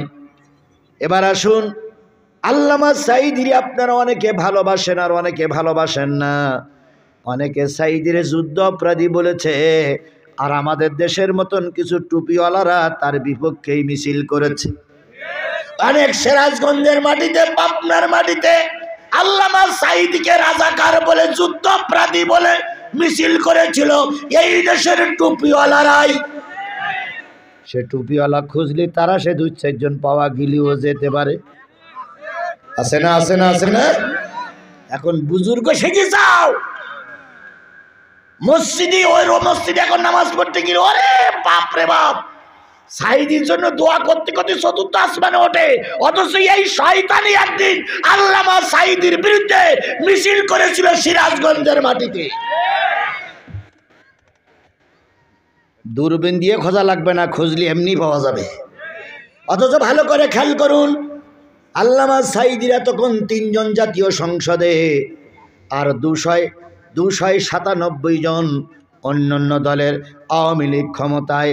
আল্লামা সাঈদী দেখলেন জাতীয় সংসদে প্রতিটা মানুষ যখন ঢোকে তখন সব স্পিকারের কাছে রুকু করে মাথা নিচু করে ঢোকে, স্পিকারকে কুর্নিশ করে, স্পিকারকে মাথা নিচু করেই ঢোকে। এটা কোরআন এবং হাদিসের দৃষ্টিকোণ থেকে সম্পূর্ণ শিরক, হারাম নয়, শিরক। ইন্না শিরকুল যুলমুন আযীম। আল্লাহ বলেছে সব গুনাহ মাফ হবে, শিরকের গুনাহ মাফ হবে না। সংখ্যায় কয়জন? 3 জন। আল্লামা সাঈদী চিন্তা করলেন এই শিরক মেনে নেওয়া যায় না। তিনি দাঁড়িয়ে বললেন, মাননীয় স্পিকার, মুসলমানদের দেশ, 5.5 লক্ষ মসজিদে ফজরের আজান শুনে মানুষ ঘুম থেকে জেগে ওঠে, আজানের পরে মানুষ নামাজ পড়ে খেয়ে দিয়ে ঘুমায়ে পড়ে। এই দেশে শিরক মুক্ত জাতীয় সংসদ থাকতে পারে না। আমরা যখন ঢুকি এর প্রথা অনুযায়ী, নিয়ম অনুযায়ী সবার মাথা নিচু করেই ঢুকতে হয়। এটা আল্লাহর কোরআন, রসুলের হাদিস অনুসারে শিরক। দয়া করে শিরক পুরোটা বন্ধ করে দিলে জাতি উপকৃত হবে। আল্লাহ পাক উত্তম জাযা খায়ের আপনাকে দিয়ে দেবে। মাননীয় স্পিকার আল্লামা সাঈদীর কথাটা মনোযোগ সহকারে শুনলেন। শোনার পরে বললেন, মাওলানা সাহেব, আপনি একটা লিখিত দরখাস্ত করুন, ওর পরে ভোটে যাব, ভোটাভুটিতে যাব। আল্লামা সাঈদী লিখিত দরখাস্ত করলেন, আর তার পক্ষের 2 জন লোক সই করলো, বিএনপি জাতীয় পার্টির কিছু লোক সই করলো।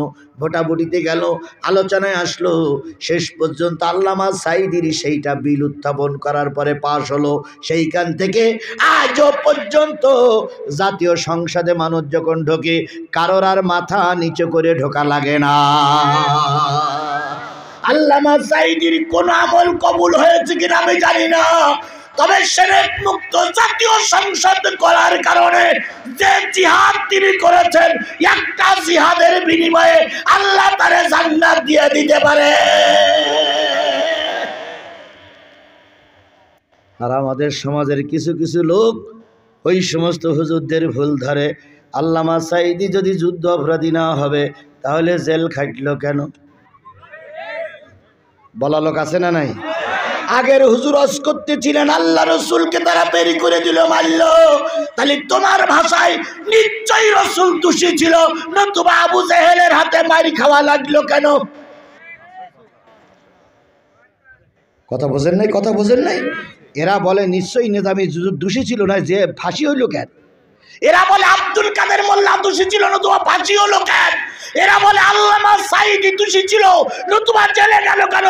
তাহলে ওদের কথা অনুযায়ী বোঝা যায় আল্লাহ রসুল দোষী ছিল, নতুবা শিয়াবে আবু তালেবে 3.5 বছর জেল কাটলো কেন?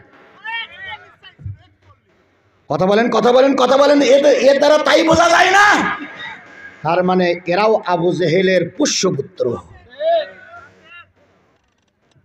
আজকে আমরা মার খাচ্ছি আমাদের কারণে, আজকে আমরা মার খাচ্ছি হুজুরদের কারণে। কথা বলেন ঠিক না বেঠিক? গোটা বাংলাদেশে সফর করে আমার একটা ধারণা এসেছে, আগামী জাতীয় সংসদ আল্লাহর কোরআন দিয়েই চলবে, এটা আমার বিশ্বাস। কারণ গোটা দেশে সব টুপিওয়ালারা এখন কোরআনের ছায়াতলে এসেছে। যদি কোনো কারণবশত আগামী জাতীয় সংসদে কোরআন না যায়, তার জন্য আমাদের দেশের একদল টুপিওয়ালারাই দায়ী থাকবে। কোরআন যদি জাতীয় সংসদে না যায়, তার জন্য আমাদের মতন একজন হুজুররাই দায়ী। সব হুজুররা কিন্তু ময়দানে নেই। কিছু হুজুর তখনও বিপক্ষে ছিল, এখনো বিপক্ষে আছে। তুমি মেসোয়াক করা ফজিলত জানো, খাওয়ার শেষে মিষ্টি মুখের হাদিসটাও মানো, শুধু হক কথাটা উচ্চ স্বরে বলতে পারো না, অন্যায় দেখে বারুদ হয়ে জ্বলতে পারো না। কেমন মুসলমান তুমি একটু বলো না, কেমন তোমার ঈমান একটু ভাবনা। তুমি যেই কালেমার দাওয়াত দিলে হাদিয়া তোহবা মেলে, দেখো সেই কালেমার দাওয়াত দিয়ে কত জোনাজি জেলে। আল্লামা সাঈদী 50টা বছর কোরআনের দাওয়াত দিয়েছে, শেষ পর্যন্ত জেল খাটলো কত বছর? 13 বছর। আর আমার দেশের অনেক হুজুররা পাইকারি ওয়াজ করে বিমানে চড়ে বেড়াচ্ছে, একই কালেমার দাওয়াত দিয়ে আল্লামা সাঈদী 13 বছর জেল কাটলো, আর একই কালেমার দাওয়াত দিয়ে বিমানে চড়তেছ। তাহলে বোঝা গেল তোমার কালেমা নবীর কালেমা এক হচ্ছে না, নিশ্চয়ই কোনো জায়গায় ফাটল আছে, নিশ্চয়ই কোনো জায়গায় ফারাক আছে। তুমি যেই কোরআনে রস করিলে বুকেতে নাই তুলে, দেখো সেই কোরআনের ব্যাখ্যা লিখে কেউ ফাঁসিতে ঝোলে। তুমি ভাঙনের খেলা খেলতে জানো, গড়তে জানো না, অন্যায় দেখে বারুদ হয়ে জ্বলতে পারো না। কেমন মুসলমান তুমি একটু বলো না, কেমন তোমার ঈমান একটু ভাবনা। তাহলে আওয়ামী লীগ হন, বিএনপি হন, জামাত হন, হেফাজত হন, চরমনাই হন, যেই হন না কেন, আপনার মাথাটা নিচু হবে কার দরবারে? এক নম্বর। দুই নম্বর, ওয়াসজুদু, সেজদা করব কার? আরো জোরে বলেন, সেজদা করব কার? বান্দার যতগুলো ইবাদত আছে সবচেয়ে গ্রহণীয় ইবাদত হচ্ছে সেজদা করা। আল্লাহ সবচেয়ে বেশি খুশি হয় বান্দা যখন মাথাটা মাটির পরে দিয়ে সুবহানা রাব্বিয়াল আলা বলে চিল্লান দেয়। আল্লাহ কয়, বান্দারে আমি তো তোরে নিজে হাতেই তৈরি করেছি, তুই সেই কপাল মাটিতে লাগাই আমার প্রশংসা করতেছিস, আমি আর আসমানে থাকতে পারি না, আমি জমিনে চলে এসেছি। বান্দা তুই বল, তুই আমার কাছে কি চাস? তুই আমার কাছে যা চাবি আমি আল্লাহ তা কবুল করে নেব। এই জন্য আওয়ামী লীগ হন, বিএনপি হন, যে দলের লোকই হন না কেন, 5 ওয়াক্ত নামাজ নাই, ঈমান নাই। 5 ওয়াক্ত নামাজ নাইতে কি নাই? ঈমান নাই। আপনি যত বড় নেতা হন না কেন, আপনাকে নামাজি হওয়া লাগবে। বাইনাল আবদে ওয়াল কুফরু তারকুস সালাহ। কাফের আর মুসলমানের ভিতরে একটাই পার্থক্য, সেটা কি? এই মুসলমান কথা বলেন, সেটা কি? আজকের থেকে নিয়ত করতে হবে, নারী পুরুষ যারা আমার শুনতেছেন, প্রত্যেকটা মানুষের ওয়াদা করতে হবে, যতদিন বেঁচে আছি আযান শোনার পরে সেজদা দেব কার দরবারে? জোরে বলেন, কার দরবারে? কালকের থেকে নামাজের পাবন্দি হতে হবে। কারা কারা রাজি আছেন? 2 হাত উঁচু করে আল্লাহরে দেখান।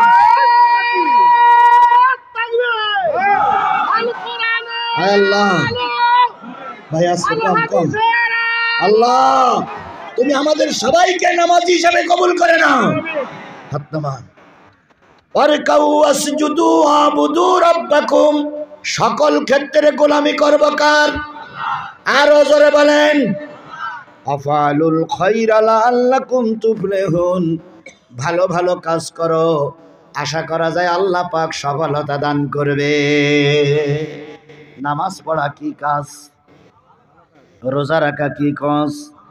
দান সদকা করা কি কাজ? ওয়াজ শুনতে আইছেন, এটাও কি কাজ? ভালো কাজ। ভোট দেওয়া কি কাজ? ভালো কাজ, যদি সে ভোটটা বৈধ হয়। কথা কি বুঝেছেন? এবার বলুন তো, বিয়ে করা কি কাজ? কেন? বিয়ে করলে আল্লাহর নবীর উম্মতেরা কি পাবে? বৃদ্ধি পাবে, আল্লাহর বান্দা বেশি হবে। তাই বিয়ে করা একটা ভালো কাজ। বিয়ে করতে হয় সন্তানের মুখ দেখার জন্য, নিজের যৌনকে ঠিক রাখার জন্য। বিয়ে করার পরে ছেলে মেয়ে হয়, এটা ভালো কাজ। আবার বিয়ে না করলেও ছেলে মেয়ে হয়, এটা কি কাজ? এক কথা বলেন, এটা কি কাজ? বিয়ে করলে ছেলে মেয়ে হয়, এটা কি কাজ? আর বিয়ে না করলে ছেলে মেয়ে হয়, এটা কি কাজ? ঠিক তদ্রূপ ভোটের মাধ্যমে নেতা নির্বাচন হয়, এটা ভালো কাজ। আর ভোট ছাড়া যে নেতা নির্বাচিত হয়, ওটা ভালো কাজ নয়। সন্তানের মুখ দেখতে গেলে কি করা লাগে? বিয়ে করা লাগে। এবং বিয়ে করার পরে, আজকে বিয়ে করলেন, কালকে কি সন্তান পাওয়া যাবে? অপেক্ষায় থাকতে হবে না? কমপক্ষে কয় মাস? 10 মাস। 10 মাস পরে স্ত্রী গর্ভবতী হলো, বিশেষ একটা দিনে স্ত্রী মা হলো, দুনিয়ায় সন্তান নামলো, সবাই খুশি হলো। এটা হলো বিয়ের পদ্ধতি। আর বিয়ে ছাড়াই কিছু অবৈধ পুরুষ, অবৈধ নারী অবৈধভাবে এখানে সেখানে সময় দিল, বাচ্চা হলো। এই বাচ্চা হওয়ার আগে যেমন 9 মাস অপেক্ষা করা লেগেছে, বিয়ের পরেও 9 মাস অপেক্ষা করে বাচ্চার মুখ দেখা লেগেছে। ঠিক তদ্রুপ প্রতি 5 বছর অন্তর অন্তর নির্বাচন আসে, নির্বাচনের দিনখান পরে ভোটের তারিখ আসে, বিভিন্ন দলের লিডাররা ভোটে দাঁড়ায়, জনগণ ভোট কেন্দ্রে যায়, ভোট কেন্দ্রে যাওয়ার পরে ভোট দিয়ে আসে, ভোট গণনা করা হয়, গণনার পরে রায় আসে, রায়ের পরে যে নেতা নির্বাচিত হয় ওইটা হলো বৈধ নেতা। বিয়ের দিনখানের পরে সব কিছু হওয়ার পরে যেমন সন্তান বৈধ, ভোটের দিনখান করার পরে যেটা হলো সেটা বৈধ নেতা। কিন্তু অবৈধভাবে যখন কোনো মা বাচ্চা হয় এটা যেমন অবৈধ নেতা হয়। ভোটের দিনখান দিলে না, দিনের ভোট রাতেই করেছ।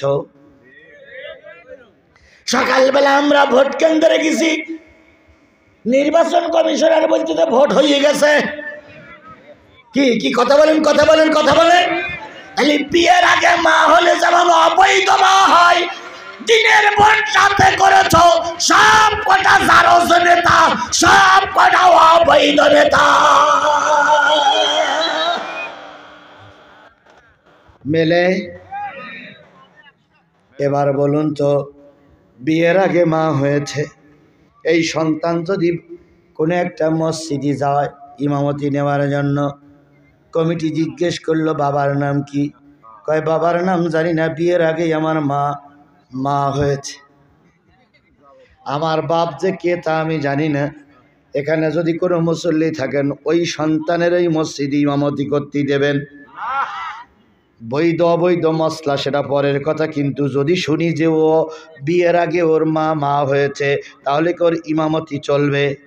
তাই যদি না চলে, বিয়ের ঠিক ছিল না তাই সন্তান নেতা হয়ে গেছে, তাই তার ইমামতি চললো না। তুমি নেতা, ভোটে দাঁড়াইলে না, ভোট করলে না, দিনের ভোট রাতে করে ক্ষমতায় গেছো, তোমার কোনো অধিকার নাই আল্লামা সাঈদীর বিচার করার, কারণ তুমি অবৈধ নেতা, তুমি জারজ নেতা।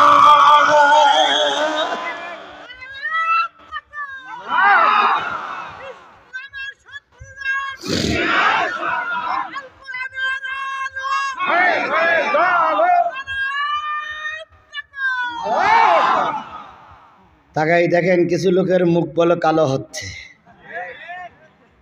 আমি জিজ্ঞেস করি, তোমার কোন অধিকারের বলে তুমি আমাদের নামে মামলা দিয়েছ? তুমি তো অবৈধ নেতা। আর অবৈধ নেতার যেমন কোনো অধিকার নেই, অবৈধ নেতার যেমন কোনো অধিকার নেই সমাজে নেতৃত্ব দেওয়ার, ওইরকম আওয়ামী লীগের মতন অবৈধ সরকারের কোনো অধিকার নেই বাংলাদেশ জামাত ইসলাম বিএনপির বিচার করার। কথা বলে ঠিক না বেঠিক? যত বিচার বিএনপি এবং জামাতের হয়েছে সব কোটা বিচার ছিল অবৈধ, অবৈধ, অবৈধ। এখন ফাজলামি করো, তাই না? দাঁত একদম খুলে ফেলবো সব কোটার, একটারও দাঁত জায়গায় রাখবো না। এখন আবার বলতেছে আমি সীমানার পাশে আছি, চট করে ঢুকে পড়বো। কিরকম ক্ষমতা আছে ঢোকো, কিরকম পাওয়ার আছে ঢোকো। আর আমাদের দেশে কিছু ছাগলের 3 নম্বর বাচ্চা আছে, এরা বলতেছে আপা আপা আপনি আসেন, আমরা ঠিক আছি। ছাগলের 3 নম্বর বাচ্চা, একবারও হিসেব করলে না তোমার মা চলে গেল, একবারও তোমাদের খোঁজ নেয়নি। কথা বলেন, কথা বলেন, কথা বলেন। পৃথিবীতে এমন কোন ইতিহাস নাই যে মা কেটে যায় আর বাচ্চারা বিপদে পড়ে। গরু চলে গেছে, বাছুরগুলো এখানে হাম্বা হাম্বা করতে চাও, আবার বলতেছে আমি চট করে ঢুকে পড়বো। তুমি চট করে ঢুকে পড়বো আর আমরা আঙুল চষবো, তাই না? একবার তোমাদের পালানোর সুযোগ করে দেওয়া হয়েছে, দ্বিতীয়বার আর বাংলাদেশের মাথা উঁচু করতে দেওয়া হবে না। এবার যদি আওয়ামী লীগ নামক এই সন্ত্রাসী জঙ্গি গোষ্ঠী কোথাও মেরুদণ্ড সোজা করে দাঁড়ায়, পিটাইয়ে ঠ্যাঙের গিরে ছাড়াই বলা হবে। কারা কারা রাজি আছেন 2 হাত উঁচু করে আল্লাহর দেখা।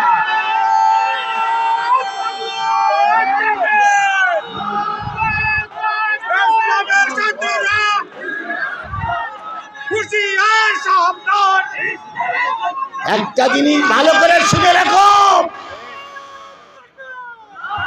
তারাশের মুসলমানের একটা জিনিস ভালো করে শুনে রাখো, কোন স্বৈরাচার পালিয়ে যাবার পর ফিরে এসে আর কোন পৃথিবীতে কোন দেশে সরকার গঠন করতে পারেনি। ইতিহাস সাক্ষী দেয় কোন স্বৈরাচার পালিয়ে যাবার পরে আবার সেই দেশে এসে সরকার গঠন করতে পারেনি। আর বিশ্বের যতগুলো স্বৈরাচার ছিল সবচেয়ে শ্রেষ্ঠ স্বৈরাচার হচ্ছে শেখ হাসিনা, শেখ হাসিনা, শেখ হাসিনা। এর চাইতে বড় স্বৈরাচার এই পৃথিবীর ইতিহাসে কেউ কোনোদিন দেখিনি, দেখবে না, দেখা সম্ভব নয়। আর ওই স্বৈরাচার পালাই আসবার, স্বৈরাচার পালাই গেছে, এই দেশে আসবার আমরা আঙুল চষবো, আমরা আঙুল চষবো। সে শনিবার অনেক আগে পাল্টে গেছে, কথা বলেন ঠিক না বেঠিক? আইসো চট করিয়া আয়না ঘর তোমার জন্যে রাখছি গো সাজায়া, আইসো চট করিয়া আয়না ঘর তোমার জন্যে রাখছি গো সাজায়া। আমরা রিসিবিশনে বৈশাসি জুতোর মালা লইয়া, আয়না ঘর তোমার জন্যে রাখছি গো সাজায়া।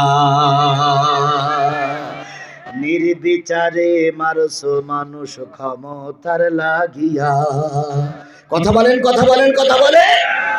এই পিডিআর হত্যার জন্য এই ব্যক্তির বাচ্চা দায়ী, হেফাজতের আলেমদেরকে লাইট ডিভাইয়ে গুলি করে মারার জন্য এই ব্যক্তির বাচ্চা দায়ী, আল্লামা সাঈদীর মারার জন্য এই ব্যক্তির বাচ্চা দায়ী, সংস্কার আন্দোলনের 1600 যুবক নারী পুরুষকে গুলি করে মারার জন্য এই ব্যক্তির বাচ্চা, এই ব্যক্তির বাচ্চা, এই ব্যক্তির বাচ্চা দায়ী। নির্বিচারে মারছ মানুষ ক্ষমতার লাগিয়া, দিন ধর্ম আর মানবতা সব কিছু ছাড়িয়া, বুবু সব কিছু ছাড়িয়া, তোমার পাপের শাস্তি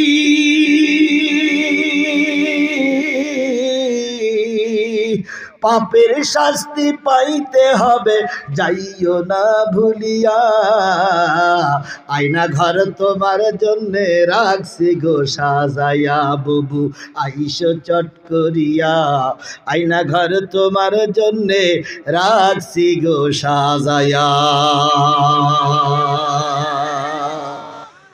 দ্বিতীয়বার ওদেরকে আর মাথা উঁচু করতে দেওয়া হবে না, কথা কি একমত? একমত? আপনারা কি ভয় পাচ্ছেন? জোরে বলেন, ভয় পাচ্ছেন?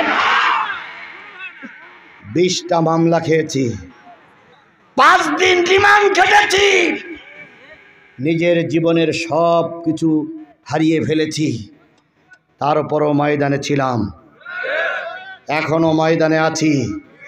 যতদিন পর্যন্ত সাঈদী হত্যার প্রতিশোধ না নিতে পারবো ততদিন পর্যন্ত ময়দান থেকে পিছ টান দেব না। আপনারা কি সবাই একমত?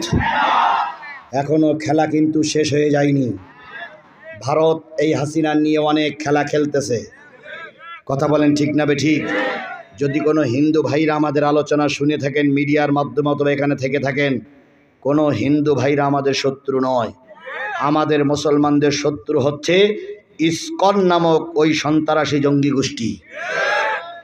ইসকনের ব্যানারে বাংলাদেশের কোনো জায়গায় মিটিং মিছিল করতে দেওয়া হবে না, কারণ ইসকন একটা সন্ত্রাসী জঙ্গি গোষ্ঠী, কথা বলেন ঠিক না বেঠিক? এরা আমাদের একজন উকিল ভাইকে কোপাইয়ে মেরেছে। এদের টার্গেট ছিল একজন মুসলমানকে কোপাই মারবো, সমস্ত হিন্দুরা আমাদের মসজিদ, আমাদের মন্দিরগুলো, আমাদের ঘরবাড়ি ভাঙায় বেগে পুড়িয়ে দেবে, আর বিশ্বকে দেখাবো বাংলাদেশ একটা জঙ্গি গোষ্ঠী। আলহামদুলিল্লাহ, আমার যে বর্তমান সরকার, বাংলাদেশ জামাত ইসলামী, বিএনপি সহ সকল দলগুলো একজোট হয়ে একসঙ্গে বসে একটা সিদ্ধান্ত নিয়েছে, ভারতের পাতানো জালে আমরা পা ফেলবো না। আপনাদের আজকের এই মাহফিল থেকে সতর্ক করে দিয়ে গেলাম, কোনো হিন্দুদের বাড়িতে আমরা আক্রমণ করব না, কোনো হিন্দু আমাদের শত্রু নয়, কোনো হিন্দু আমাদের বিপক্ষে নয়, হিন্দুরা আমাদের দেশের পবিত্র আমানত। তবে ইসকন নামক এই সন্ত্রাসী জঙ্গি গোষ্ঠী আওয়ামী লীগের চেয়েই খারাপ, কারণ ইসকনের ভিতরে যত লোক আছে সব আওয়ামী লীগের লোক, সব আওয়ামী লীগের লোক। এখন আওয়ামী লীগের নাম ধরে কিছু করতে পারছে না, তাই ইসকনের ব্যানারেরা ময়দানে নামার জন্য চেষ্টা করছে। আমরা বেঁচে থাকা অবস্থায় এদের নামতে দেব না। কথা কি একমত? একমত। আল্লাহ আমাদের কবুল করুক। আমার ভাইয়েরা, ভালো ভালো কাজ করো, আশা করা যায় আল্লাহ পাক সফলতা দান করবে। ভালো কাজের ভিতরে আবার কিছু শয়তানি কাজও থাকে। যেমন দেখেন, আগেকার কিছু কিছু এমপি মন্ত্রীরা টুপি মাথায় দিয়ে মঞ্চে উঠে দাঁড়াই বলতো সালাম আলাইকুম, বিসমিল্লাহির রহমানির রহিম। ভাইরা আমার, বোনেরা আমার, আমরা কিন্তু নামাজি। আমাদের প্রধানমন্ত্রী কিন্তু কোরআন তেলাওয়াত করে কাজ শুরু করে। আমাদের প্রধানমন্ত্রী 30-40 টাকা তাহাজ্জুদ পড়ে। ওরে বাপ রে বাপ, 30-40 টাকা তাহাজ্জুদ। আমরা 4 রাকাত পড়তে গেলে তাই মাজা কটকট কটকট কটকট কটকট করে, আর উনি সারাদিন কাজ করে 30-40 টাকা তাহাজ্জুদ নামাজ পড়ে। আমরা বিশ্বাস করতাম যে হলুও হতে পারে। কিন্তু যেদিন ছাত্র আন্দোলন, গণ আন্দোলন যেদিন গণভবন দখল করলো, সেই দিন দিয়ে বুঝলাম শেখ হাসিনা একটা প্রতারক। কেন? আমার ছাত্র ভাইরা যখন গণভবন দখল করলো, যেয়ে দেখে রাজহাঁস আছে, মুরগি আছে, গরু আছে, ছাগল আছে, ভেড়াও আছে, ঘোড়াও আছে, কচুরমুখীও আছে, কত কিছু আছে। তারপর পুকুর আছে, পুকুরি মাছ আছে, তারপরে ব্যায়াম করার জন্য কত কিছু আছে। কিন্তু ওই ঘরের ভিতরে কোরআন শরীফ আর যায় না।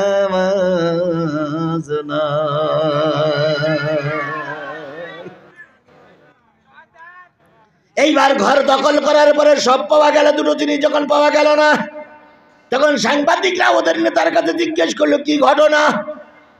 ওর কাছে শয়তান কিছু নেতা কয়, আমাদের প্রধানমন্ত্রী এত আল্লাহওয়ালা, যাওয়ার সময় যাই নামাজ আর কোরআন শরীফ বগলে করেই নিয়ে চলে গেছে। বিমানে ওঠার সময় পাই না, আর যায় নামাজ আর কোরআন শরীফ বগলে করে নিয়ে চলে যায়। এরা মিথ্যুক, এরা প্রতারক, এরা ভণ্ড। একটা লোক ভোট দেয়নি, পরের দিন স্কুল মাঠে সমাবেশ করে নেতা বলতেছে এর চাইতে সুষ্ঠু নির্বাচন জাতি আর কোনোদিন দেখিনি। কি কথা বলেন, কথা বলেন, কথা বলেন। কুকুর ছিল ওই খুঁটির গোড়ায় শুয়ে, নেতার বক্তৃতা শুনে কুকুর মাথা উঁচু করে বলতে কি হলো, কালকে যে আমি বারান্দায় শুয়েছিলাম কোনো লোক তো ভোট দিতে আসেনি। এত বড় মিথ্যুক, এত বড় প্রতারক পৃথিবীতে আর কোনো জাতি কোনোদিন দেখেছে কিনা আল্লাহই ভালো জানে, আল্লাহই ভালো জানে। পরের দিন পেপারে লিখলো সুষ্ঠু হয়েছে নির্বাচন, ভোট দিয়েছে প্রশাসন, তাকিয়ে তাকিয়ে দেখেছে জনগণ। কি ভোটের দিন আমরা তাকাই তাকাই দেখেছিলাম না ভাই? কি কায়দায় ওরাই নিজেরা ব্যালট বক্সগুলো ভরতেছে, কি করে দেয় ওরা ভোট করতেছে, কি করে দেয় গণনা করে, কি কায়দায় নেতা হয়ে গেল। নেতা একখান পাইছি ভাই, আব্দুল কাদের দুলাভাই। দুলাভাইয়ের চরিত্র ফুলের মতন পবিত্র। দুলাভাই আছে যেখানে আমরা আছি সেখানে, দুলাভাই ছিল যেখানে তোমরা ছিলে সেখানে। দুলাভাই এখন ভারতে, তোমরা কেন উপরে? দুলাভাই এখন ওপারে, তোমরা কেন এপারে? যাও যাও। কোন সূরার আলোচনা? সূরা হজের ব্যাখ্যা চলছে ইয়েমেনে। অফালুল খায়রা লাআল্লাকুম তুফলিহুনের একটু ব্যাখ্যা দিয়ে আসি, তারপরে যদি সময় পাই। ইয়েমেন দেশে সূরা হজের তাফসীর চলছে। আজকের এই মাহফিলে কিছু নারী আসছে না আসেনি? নারীরা শুনতেছে, একজন নারী, বিধবা নারী, ইয়েমেনের বড় বক্তার আলোচনা শুনতেছে। উনি আরবিতে কথা বলতেছেন। কথা পর্যায়ে বলতে বলতে তিনি বললেন, জীবনে যদি কোনো একজন ব্যক্তি হজ করে হালাল পয়সা দিয়ে, ওই ব্যক্তি মৃত্যুর সাথে সাথেই আল্লাহর জান্নাতি। রাসূলের এই হাদিসটা কি আপনাদের বিশ্বাস হয়? হজের দুইটা শর্ত লাগবে। 1 নম্বর শর্ত কি? হালাল পয়সা। 2 নম্বর শর্ত কি? সহি নিয়তে হালাল পয়সা দিয়ে যদি কেউ মক্কা শরীফ জিয়ারত করে, নবীজি বলেছেন ওর জীবনের সব গুনাহগুলো কি হয়ে যায়, মাফ হয়ে যায়। ইয়েমেনের এই বিধবা নারী ওয়াজ শুনে বাড়ি এসেছে, বাড়ি এসে বলতেছে, মাবুদ ও আমার রব, আমার তো ছেলে নাই, আমার তো মেয়ে নাই, আমার তো স্বামী নাই, হজ করতে যাওয়ার টাকাও নাই, কিন্তু হুজুর যে ওয়াজ করলো হজ করতে বলে জীবনের সব গুনাহগুলো মাপ। ও আমার আল্লাহ, তুমি আমাকে হাজি না বানায়ে কবরে নিও না। ইয়াজহাকু কলিলা ইয়াবকু কাসীরা, আল্লাহ বলেছেন বেশি বেশি কান্দো, বেশি বেশি কানলে আল্লাহর দরবারে কি হয়, কবুল হয়। একজন নারী, বিধবা নারী, ইয়েমেনের বড় বক্তার আলোচনা শুনতেছে, উনি আরবিতে কথা বলতেছেন। কথা পর্যায়ে বলতে বলতে তিনি বললেন, জীবনে যদি কোনো একজন ব্যক্তি হজ করে হালাল পয়সা দিয়ে, ওই ব্যক্তি মৃত্যুর সাথে সাথেই আল্লাহর জান্নাতি। রসুলের এই হাদিসটা কি আপনাদের বিশ্বাস হয়? হজের দুইটা শর্ত লাগবে। এক নম্বর শর্ত কি? হালাল পয়সা। দুই নম্বর শর্ত কি? সহি নিয়ত। সহি নিয়তে হালাল পয়সা দিয়ে যদি কেউ মক্কা শরীফ জিয়ারত করে, নবীজি বলেছেন ওর জীবনের সব গুনাহগুলো কি হয়ে যায়, মাফ হয়ে যায়। ইয়েমেনের এই বিধবা নারী ওয়াজ শুনে বাড়ি এসেছে, বাড়ি এসে বলতেছে, মাবুদ ও আমার রব, আমার তো ছেলে নাই, আমার তো মেয়ে নাই, আমার তো স্বামী নাই, হজ করতে যাওয়ার টাকাও নাই, কিন্তু হুজুর যে ওয়াজ করলো হজ করতে বলে জীবনের সব গুনাহগুলো মাপ। ও আমার আল্লাহ, তুমি আমাকে হাজি না বানায়ে কবরে নিও না। ইয়াজহাকু কলিলা ইয়াবকু কাসীরা, আল্লাহ বলেছেন বেশি বেশি কান্দো, বেশি বেশি কানলে আল্লাহর দরবারে কি হয়, কবুল হয়। বুড়ি কোথায় যাবে? এই মনে আছে তো, বুড়ি কোথায় যাবে? হজে যাবে, কিন্তু বুড়ির স্বামীও নাই, ছেলে মেয়েও নাই, টাকা পয়সাও নাই, ঘর বাড়ি নাই, আছে কি? চোখের পানি। আছে কি? আরো জোরে বলেন। বিশ্বাস করো মুসলমান, চোখের পানির চাইতে দামি জিনিস আল্লাহর কাছে আর কিচ্ছু নাই। জাহান্নামের আগুন বন্ধ করতে চাও, চোখের পানি ফেলাও। কাঙ্ক্ষিত জায়গায় পৌঁছাতে চাও, চোখের পানি ফেলাও। চাকরি নিতে চাও, রাতের বেলায় চোখের পানি ফেলাও। তুমি সম্মান দিয়ে বেঁচে থাকতে চাও, কিসের পানি ফেলাও? চোখের পানির চাইতে উত্তম সম্পদ আর পৃথিবীতে কিচ্ছু নাই। বুড়ি কান্দে, অশেষ করে বাড়ি এসে যায় নামাজ খেলা বিছাইয়া উজু করে তাহাজ্জুদের নামাজ পড়ে কান্দে, মালিক আমারে হাজিনা বানায়া কবরে নিও না। বুড়ি কান্দে, আল্লাহ তুমি আমারে হাজি বানাও। বুড়ির বাড়ির পাশে ছিল একটা ক্লাব ঘর। বলুন তো, ক্লাব ঘরে আনাগোনা হয় যুবকদের না বুড়োদের? এই কথা বলেন, স্পষ্ট করে কথা বলেন। ক্লাব ঘরে আনাগোনা হয় যুবকদের না বুড়োদের? বুড়োদের। যুবকদের। যুবকেরা ক্লাব ঘরে পরের দিন খেলাধুলা করতে আসছে, এসে শোনে বুড়ি কাঁদতেছে, মাবুদ হাজিনা বানায়া কবরে নিও। এই কান্না যুবকদের কানে চলে কেন? সভাপতি সেক্রেটারি বুড়ির বাড়ি এসে বলতেছে, বুড়ি কান্দো কেন? বুড়ির কান্না জোর আরো বেড়িস। আরে বাবা কান্দো কেন? বুড়ি কয় হজ করতে যাব। যুবক কয় হজ তো করতে যাব, আর টাকা কয় যে 1 টাকাও নেই। তাহলে কি করবা? কোথায় যাবা? কয় টাকা তো নাই। যুবকেরা বলল, বুড়ি নিয়ত করো, দেখি কোনো ব্যবস্থা করা যায় কিনা। যুবকেরা চলে গেল গ্রামে গঞ্জে টাকা কালেকশন করতে। টাকা পয়সা তুলে বুড়িরে বলতেছে, বুড়ি চোখের পানি মোছ। কয় চোখের পানি তখনই মজবো যখন আমার হজের বাজেট হয়ে যাবে। যুবকেরা বলতেছে, বুড়ি শুধু হজের বাজেট হয় নাই, তোর নামে পাসপোর্ট করা হয়ে গেছে, তোর হজের দিন খান জানা হয়ে গেছে, টিকিটও করে নিয়ে আসলাম, শুধু যাওয়ার টিকিট না আসারও টিকিট করে নিয়ে আসছি। বুড়ি কান্দে আর কয় কিভাবে সম্ভব হলো? কয় চাঁদা তুলেছি, নিজেরা চাঁদা তুলেছি, নিজেরা চাঁদা তুলে গ্রামের চাঁদা তুলেছি, রাস্তায় দড়ি ধরেছি, গ্রামের মানুষের কাছে চাইল কালেকশন করে টাকা পয়সা জোগাড় করে তোর হজের দিন খান সব ঠিক হয়ে গেছে, এবার এই নাও টিকিট। আর দিন বললাম সামনে বৃহস্পতিবারের দিন সন্ধ্যাবেলা তোমার যাওয়া লাগবে। বলুন তো বুড়ি খুশি না বেজার? তাহলে বুড়ির হাতে সময় আছে কয়দিন? 8 দিন। আজকে কি বার?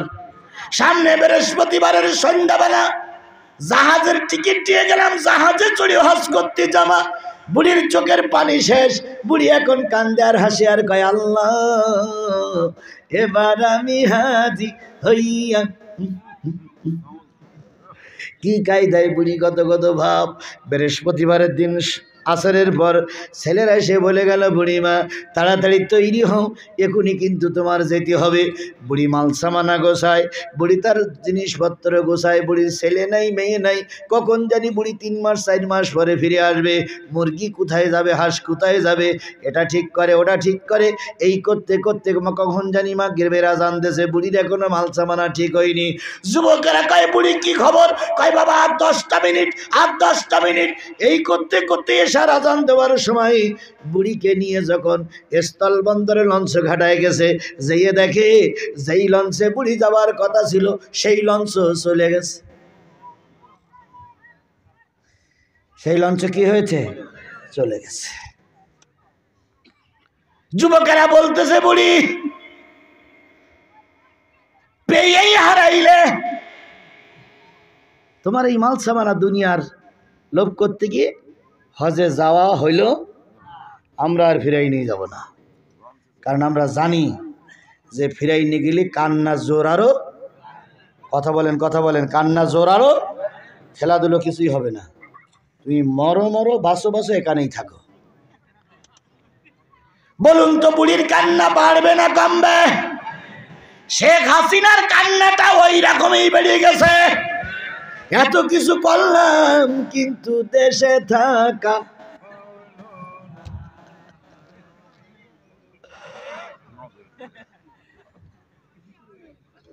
এখন শেখ হাসিনার কান্না শেষ নাই, কথা বলেন। কত কিছু করেছিল, 71 পর্যন্ত থাকবে। বুড়ি কান্দে কান্দে আর কান্দে, সারা রাত বুড়ি কান্দলো। পরের দিন সকালবেলা উজু করে বুড়ি আবার কান্দতে বসেছে। জোহরে রক্ত হয়ে গেল, বুড়ি নামাজ পড়ে কান্দে। আসরে রক্ত হয়ে গেল, বুড়ি আসরের নামাজ পড়ে কান্দে।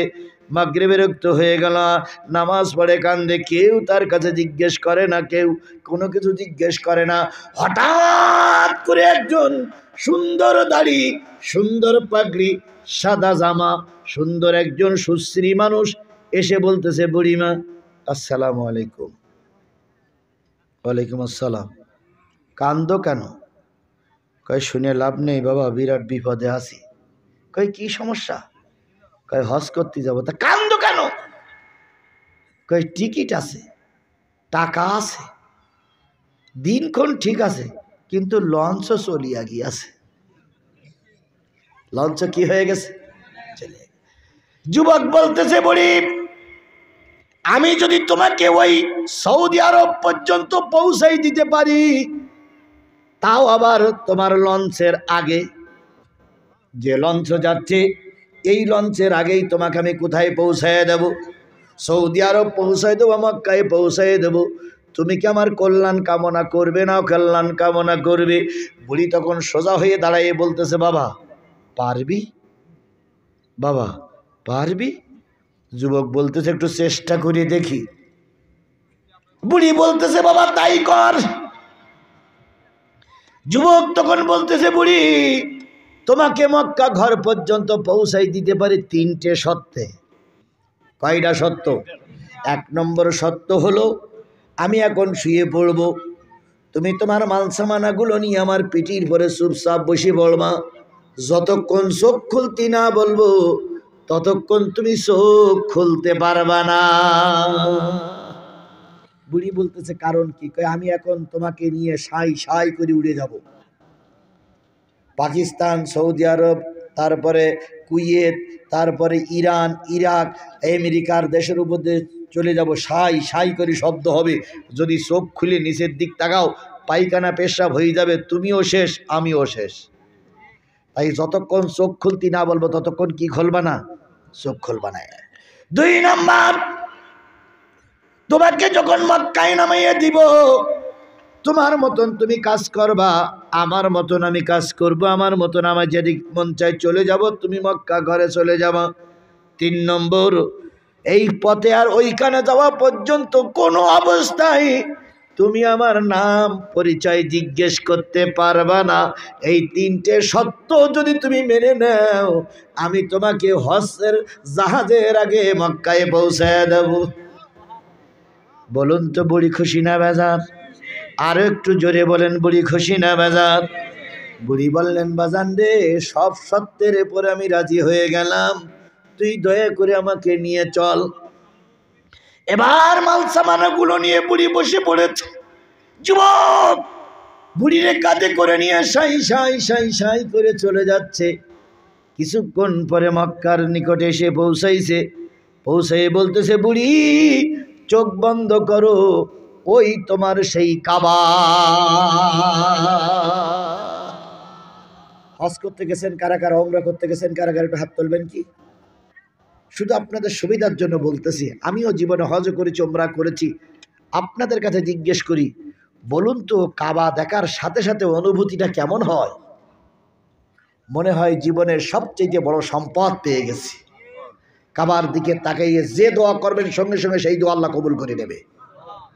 বুড়ি কাবার দিকে তাকাইয়া অপলক নয়নে কাঁদতেছে, আল্লাহ এই সেই কাবা যেখানে আসার জন্য অনেক দিন পর্যন্ত অপেক্ষা করেছি, কান্নাকাটি করেছি। তারা সেরে যুবকেরা সবাই মিলে আমাকে কাবায় পৌঁছাই দেওয়ার সুযোগ করে দিয়েছে। যুবকদের ধন্যবাদ।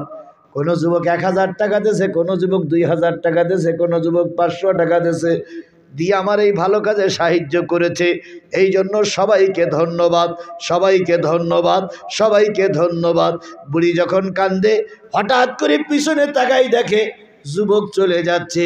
বুড়ি বলতেছে, বাজান বাজান বাজান। যুবক তখন বলছে, মুরব্বি মুরব্বি। কি কি মনে নেই, মনে নেই, মুরব্বি মুরব্বি। যুবক তখন মানে করো কে? যুবক বলতে, সত্য ছিল কি, আমার কাছে কথা বলতে পারবে না? বুড়ি বলতেছে, বাজান তোর সব সত্য মেনে নিস, একটা সত্য অন্তত তুই আমার কাছে বল, শুধুমাত্র তোর নামটা বল।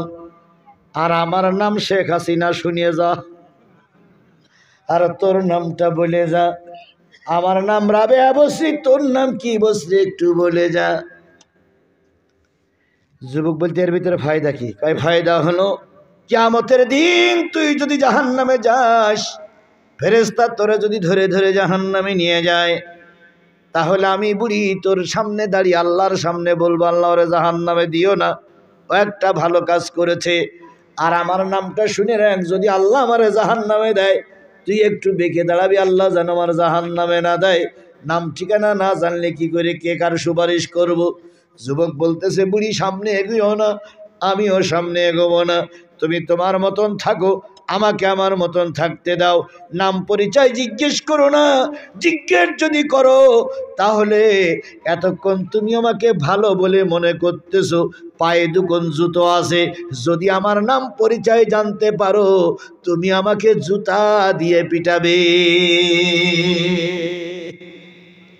বুড়ি বলতে, নাউজুবিল্লাহ, আস্তাগফিরুল্লাহ, তুই একটা ভালো কাজ করলি আর আমি তো জুতো দিয়ে পিটাবো, খবরদার মুখ বন্ধ কর, বন্ধ কর, বন্ধ কর। যুবক বলতেছে, বুড়ি নাম ঠিকানা শুনো না। বুড়ি বলতেছে, বলতেই হবে, ধরিয়েছে পাজা করে। বুড়ি এবার নাম ঠিকানা শুনবে, এত কোন উপকার করে গেলি, তুই নাম ঠিকানা না বললি চলবে না, নামটা একটু বলে যারা যুবক, যাতে করে কিয়ামতের দিন তুই আমার উপকারে আসিস, আমি তোর উপকারে আসি। বুড়ি ডাক দিয়ে বলে, যুবক একটু নাম বল। যুবক কয়, বুড়ি রে নাম পরিচয় শুনো না, তাহলে তোমার পায়ের জুতো আমার মুখের পরে পড়বে। যুবক কয় বুড়ি কয় আস্তাগফিরুল্লাহ আস্তাগফিরুল্লাহ। যুবক তখন একটু দূরে সরে যেয়ে বলতেছে, বুড়িমা তুমি কি ইবলিস শয়তানের কথা শুনেছো? শুনেছি। তার সঙ্গে তোর কি সম্পর্ক? সে তো শয়তান। কয় বুড়ি তারে কোনোদিন দেখেছো? কয় না, আল্লাহ জানে আমার না দেখায়। যুবক তখন বলছে আমি সেই ইবলিস। শয়তানের বাচ্চা শয়তান, তুই কি ফাজলামি কথাবার্তা বলতি? তোর সঙ্গে ওর কি সম্পর্ক? তুই তো আল্লাহওয়ালা, তুই তো নামাজি, তোর মাথায় টুপি, তোর গায়ে পাঞ্জাবি, তোর মুখে দাড়ি, তুই বলছিস আমি শয়তান, ফাজলামি। বুড়িমা আমি সেই লোক। আমি সেই লোক মানে? আমি সেই লোক। সে তো শুধু শয়তানি করে, সে তো কখনো ভালো পোশাক পরে না। ইবলিস তখন বলতেছে, বুড়ি আমার এই ভালো পোশাকের ভিতরে এই শয়তানি মিলাই নিয়ে আমি কিন্তু জায়গায় যাব। আমার এই ভালো পোশাকের ভিতরেই কি শয়তানি। তুমি যেটা দেখেছো ভালো, আসলে সেটা ভালো নয়, ওটা আমার লোক দেখানো বাহানা। আমরা শেখ হাসিনার এতদিন যত ভালো কাজ দেখেছি, ওই সব ভালো কাজের ভিতরে ছিল ইবলিসের মতন শয়তানি।